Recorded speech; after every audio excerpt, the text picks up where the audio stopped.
Hey, my name is Nathan Reynolds. I am from North Carolina. I work from home. 28 years old. My wife is 20, almost 26, and she is a hospice nurse. That's a little bit of an introduction to myself. This video is multi-pronged. I'm going to try to keep it under 17, 20 minutes, maybe shorter. Uh, it, it's kind of geared toward people who are struggling with trying to figure out what they want, or better yet, don't even realize that they are struggling with figuring out what they want in life.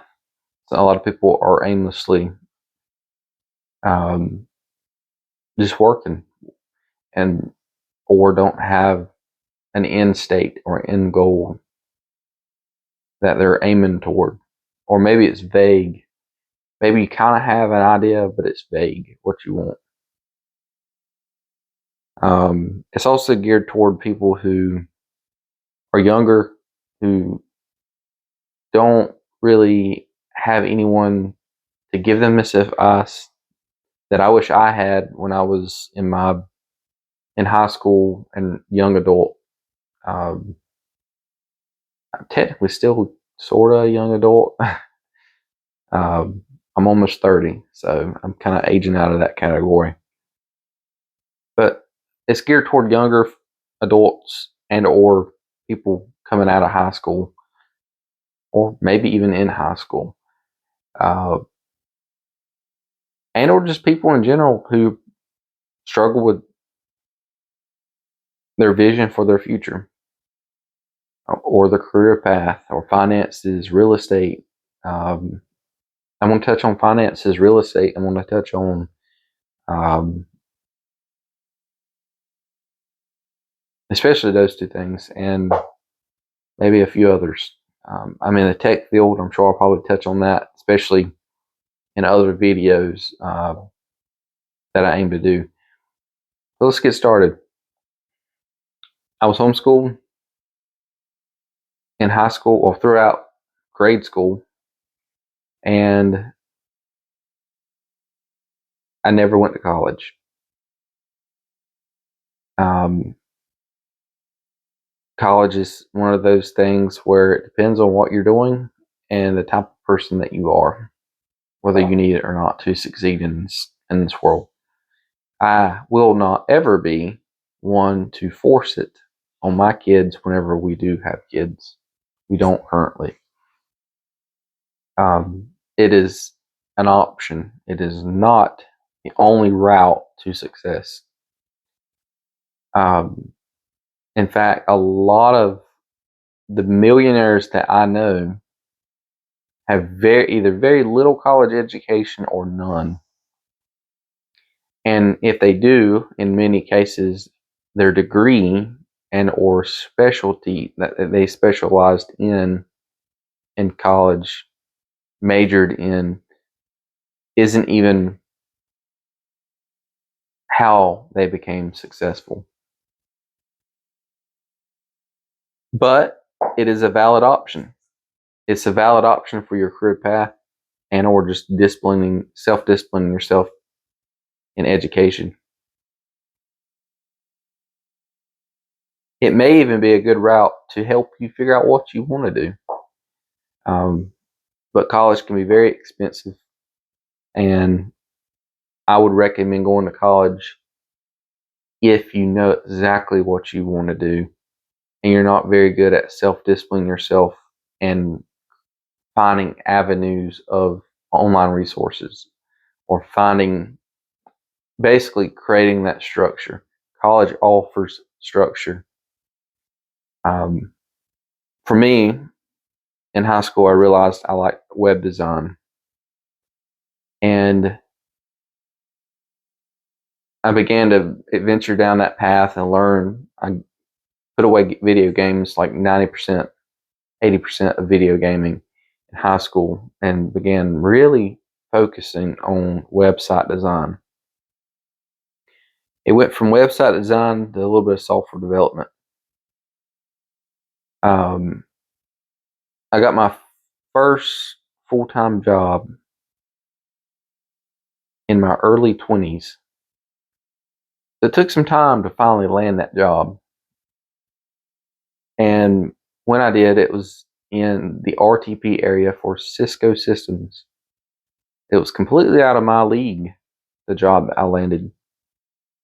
I feel like I was sinking the first 6 months, 8 months. And I had a senior engineer there who really helped me get up to speed and helped me in that position, fill that position. And then by the end of 2.5 years, 2 years, 8 months that I was there, I don't work there any longer. I work for another fairly decent sized company. Um, but whenever I was there, toward the end of it, I ended up helping the senior engineer in his, um, basically in his area, at times, occasionally. Um, I no longer really needed his help near as much, if any, by the end of this 2.5, honestly, within 2 years, a year and a half, 2 years, and I was helping him in his area. It's important to understand you're going to feel like you're drowning when you enter the workforce, especially if it's in a career area that, whether you're freshly out of college or freshly out of high school, jumping into a trade or a service job or your career path, whatever it may be, if it's not service related or trade related. I work from home as a DevOps support lead for a fairly large company in their global marketing, um, data area and service, basically service requests that come in from marketing teams and or making sure data is in sync and so forth. I have been here at this place for a little over 3 years, just over 3 years, and enjoy what I do. It can be a headache at times, but nonetheless, you know, what started in high school is still a flame, a candle. I still lit. Like, my desire for it is still lit. Um, I also I own my own small business on the side. It's not really, to be honest, it's not took off by any means. It's barely supporting itself. I would like to grow this business to allow me to exit my 9 to 5 and have more flexibility in terms of my hours before I retire.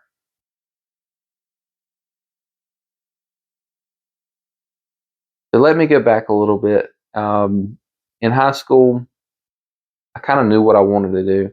I just didn't know how to go about getting the job, and I didn't really know whether I needed to go to college or not at the time. That was a big struggle for me for multiple reasons. I was homeschooled, and I'm an introvert, and I didn't really want to get out of my comfort zone and go to college.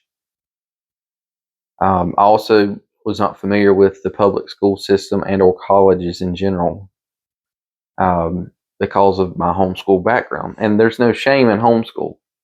Um, in some cases, uh, it's better. In some cases, it may be better to go to public school, private school than homeschool. Um, that's really a decision for the parents and honestly the parents. Um, my parents are not rich or wealthy. Um, my dad works in construction, still does. Owns a small business, and my mom is the one that homeschooled me and my sister. And it's important to begin to think about what you want to do in high school, as in while you're in high school and or starting college. I'd say well before college. Think about what you want to do. What do you want to do 9 to 5 until you're in your 50s, late 50s to 65?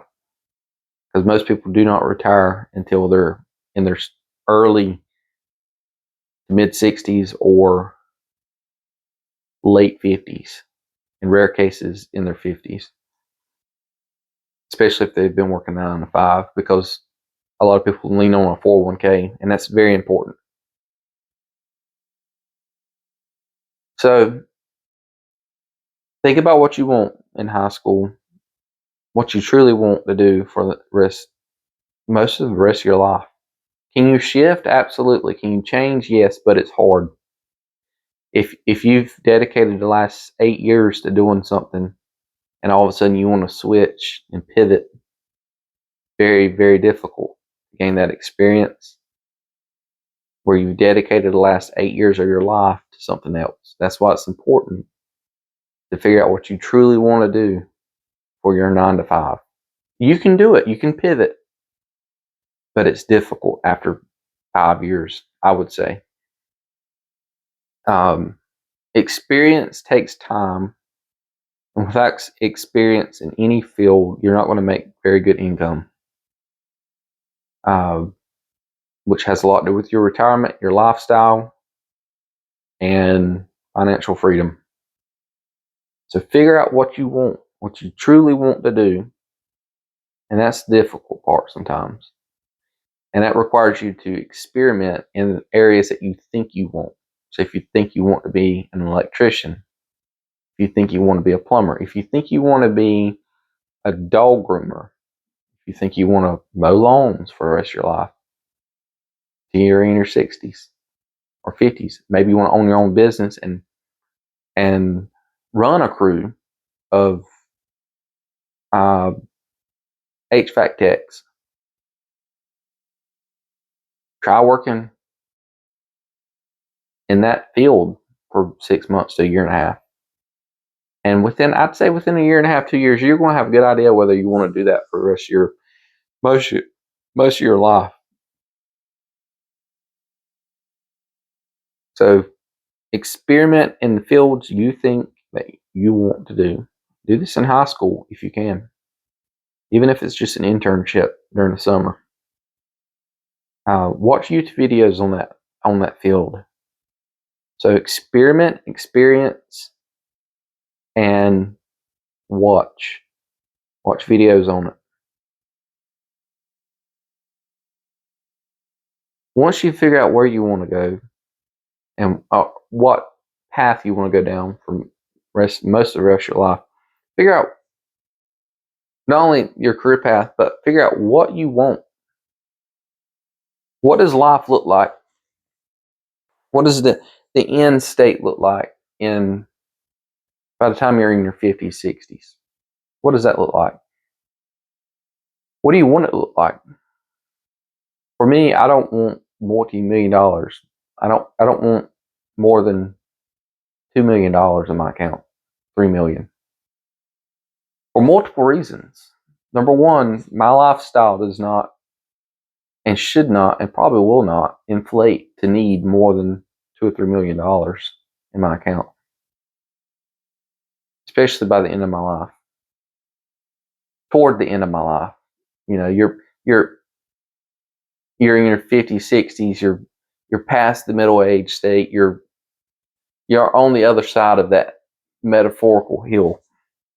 You're not necessarily at the end of your life unless something majorly happens, like health or an accident.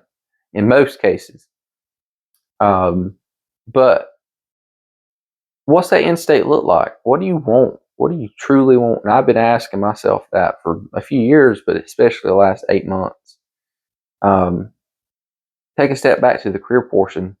I've kind of reached that point where I wanted to be in high school. Like what I imagined in high school, where I would be at, I have just about reached that at 28. Just about. Not quite, but just about. And now I'm reassessing what do I want when I'm in my mid 30s, 40s, and 50s for my career? And what does life look like in my late 50s and 60s? Personally, I want to be financially free. As of right now, I want 3 other properties other than the property that I live in at that time. So I want to live in a property. I on land that we recently bought in January. I want to build that home on that land and rent the current home that we're in now, this one. I want to rent this one. A year or two ago, I wanted 3 to 5 rental properties, I thought. And the more I thought about it, I don't want as many long-term rental properties as I do. I want one rental property, being this one, and 2 Airbnbs. And most of you probably know what an Airbnb is. It's where you basically rent out a home that you own, and you still maintain access to that home whenever you need it, as long as it's not rented out. Having that control and access is, I'd say, more valuable to me and my wife for our life desires than not having access to that property. And the goal is to have these Airbnbs, the 2, in areas that we most desire the vacation to or retire in. That way someone else pays off your home. You get some form of cash flow, especially if it's in a good area, and you have access to it. You maintain that access, like I mentioned earlier. So that's kind of where I want to be at in my 50s and 60s. I want to own a home on land on our 3.5 acres. I want to own a rental property. I want to own 2 Airbnbs or properties. That is financial freedom for me and my wife. And that's before our 401ks. That's before savings. And that is before business adventures if they take off. And they could. That's what that looks like. So that is part of investing, and part of a little bit of part of investing, like real estate, and it's also part of knowing what you want long term. For my career, I'm kind of stuck. I'm gonna say stuck in a bad way, but like stuck as in, what do I want? What do I want in 10 years from my career? What position do I want? Where do I want it? Where do I want to work at in 10 years? I've kind of shifted between web design, software engineering, and DevOps support. They're very similar, but they're different. And I've been able to lightly pivot to these positions because they're so similar and they've come my way. And even though it is a slight pivot, I've not necessarily shifted in terms of income and experience level because they're so similar. So I've been able to basically step up the ladder slowly, right at almost senior level currently in my field and craft, because they're real similar fields and the experience is real similar. So do I want to be a software engineer? Do I want to be a senior? I'm practically senior as is, but do I want to be principal? So in my career path and area and field, principal engineer is about as high as you can get in terms of being an engineer somewhere. And if you work for a company like Google or Apple, these are like top tier companies, Amazon, AWS, that's the same thing, Amazon Web Hosting Services. These are top level. Airbnb is even a top level now. If you work for these companies as a principal engineer, you make bank. It's like $30,000-$80,000 in stocks that they invest for you on top of your 401k. And then on top of that, in most cases, you have a salary reaching well above 150, 220 or more. In many cases, especially at like Google and Amazon and Apple, you're looking at well over 250 for principal engineers. And yeah, that's really good.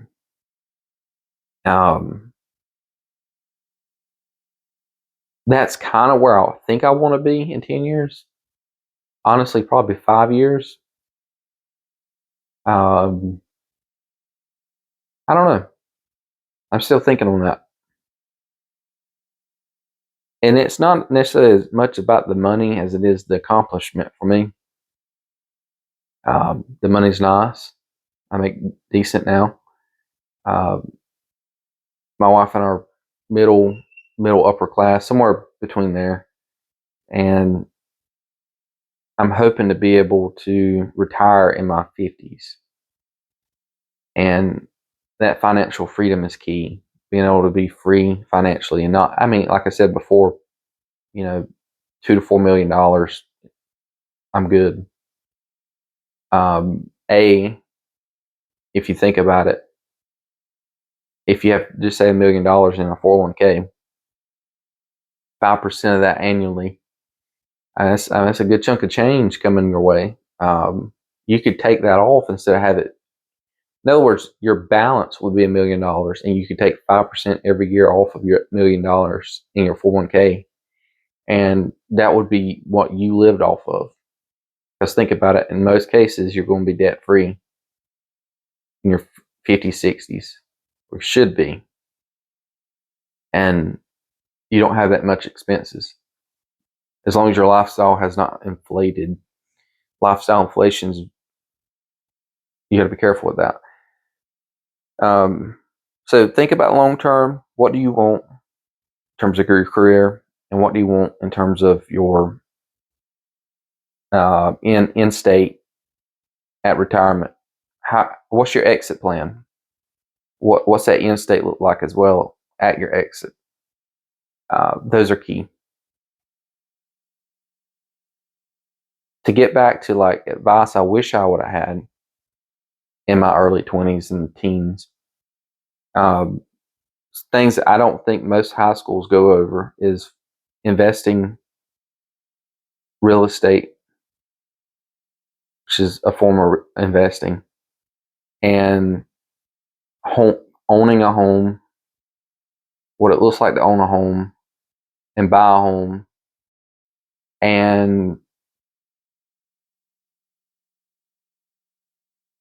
yeah, those three things are very important, and I wish I had more understanding of that when I was younger, and I'm sure I'll learn more in the coming years. When you first buy a home, there are a few things to keep in mind. Make sure the roof, the HVAC, and all that is in good shape. If not, can you afford to replace it? Those range from $8,000 to $12,000. Roofs, HVACs. When you buy a home, you also need. I would recommend having at least 5% down. But a lot of first-time homeowners who are buying may not have that, and you don't have to in a lot of cases because you either have 0 to 3.5% down payment at a minimum. So 0 is nothing. 3.5% on a $250,000 home is not that much.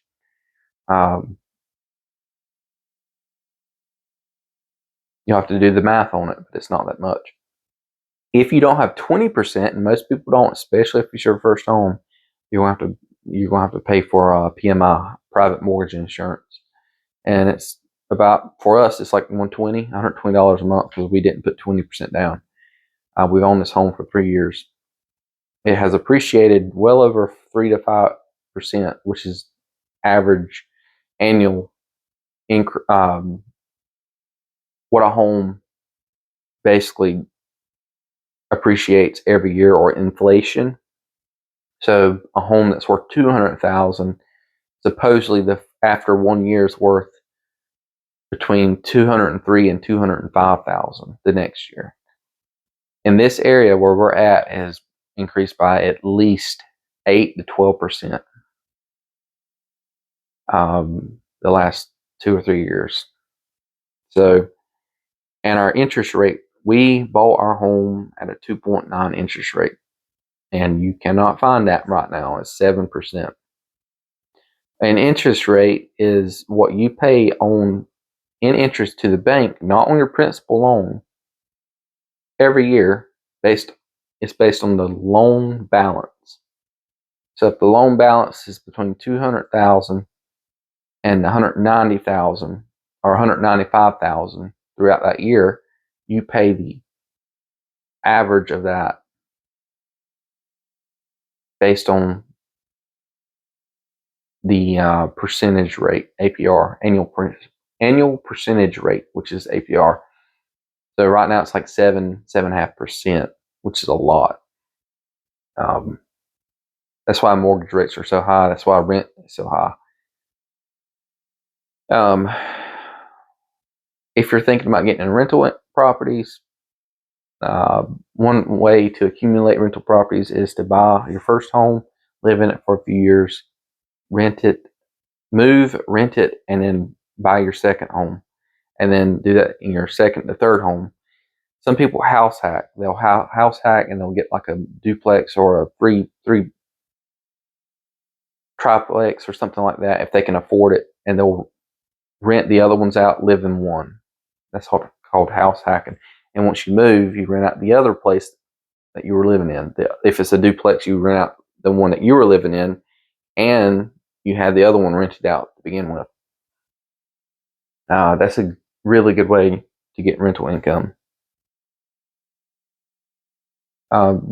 This house should be our first home, and then first rental home, I should say. And then we're aiming for 2 Airbnbs in areas that we love. So we love going to a place at the beach 2.5 hours away, and we love going to Pigeon Forge, which is 5.5 hours away from us. We're in central North Carolina. I want to be able to travel, to get back to end goal and what do I want? Financial freedom, to be able to travel the world and be able to wake up in the morning and not go to my 9 to 5 and work on something that I really want to work on, whether it's research and development with AI or whether it's building an app. I want to be able to do that with no fear of financial anything, with no fear of health issues, no fear of financial debt overhanging me, because it's either paid off or there's enough income without me having to do my 9 to 5 because of rental properties, Airbnbs, or an app that I created, or YouTube, whatever it may be. Passive income is key to being able to be financial free. You have passive income and you're debt free.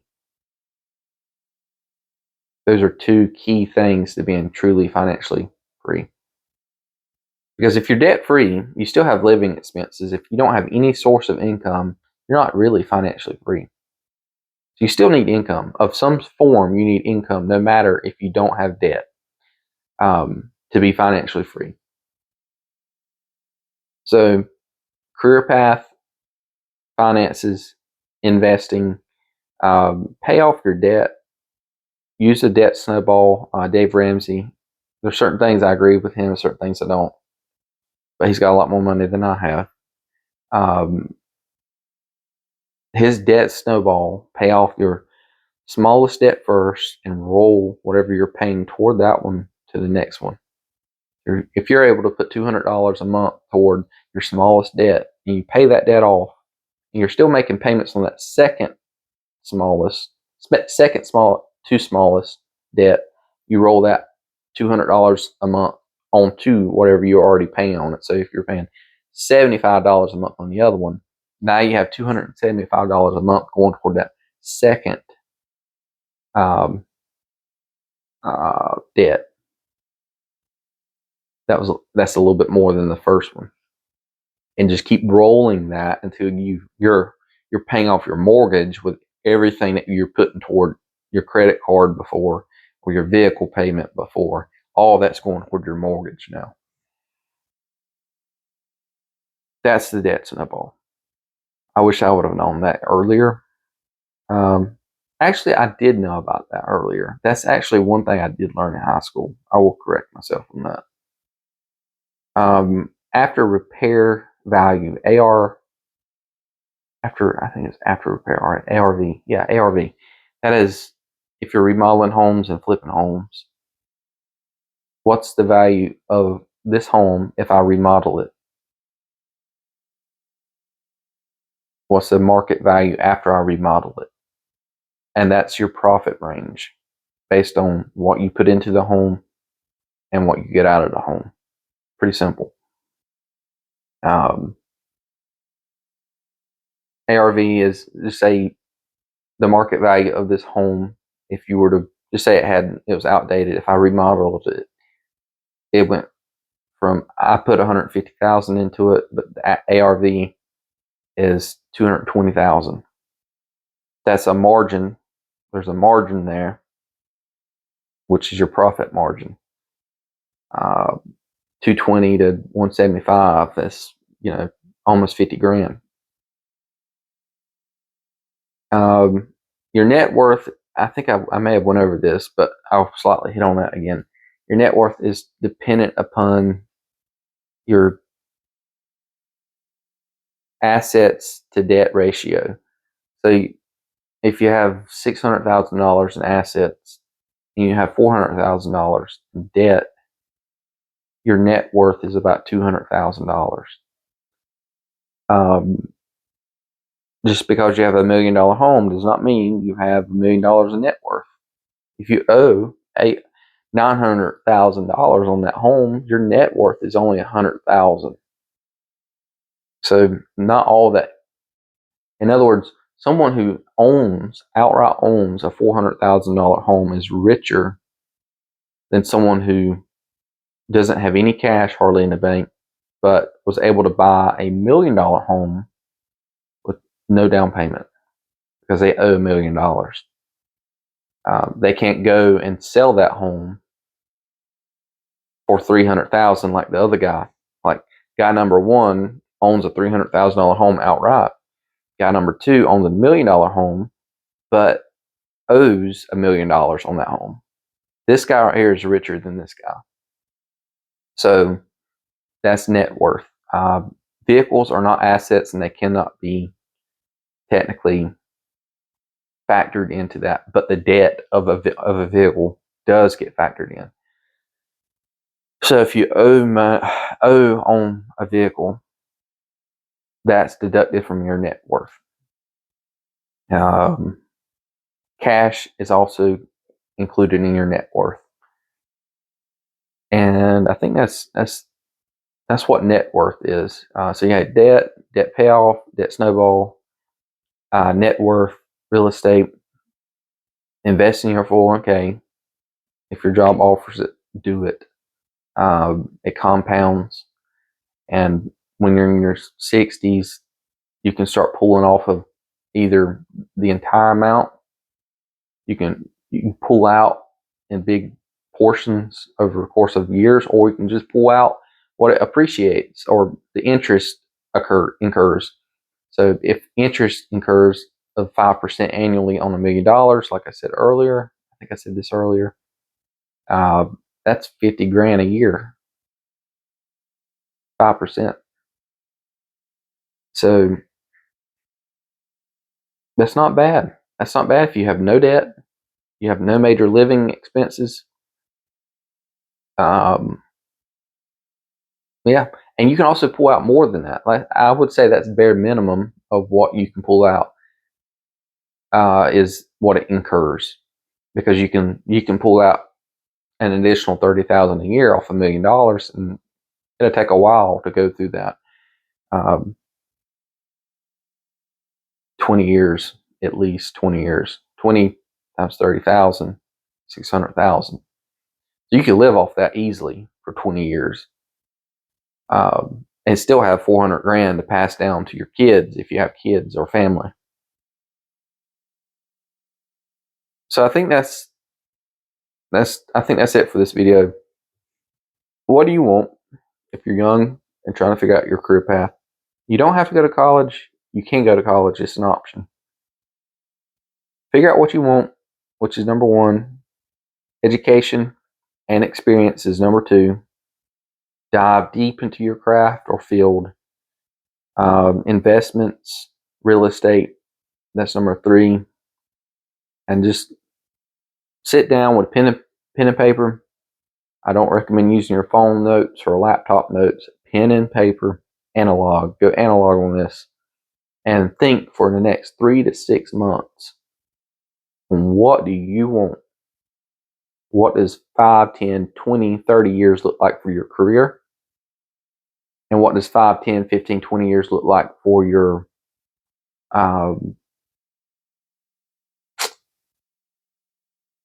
just life in general? Do you want to travel? I want to travel.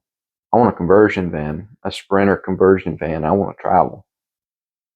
I want to work remotely and travel. And I'm halfway there. At least halfway there. So there's that. And I think that's it for this video.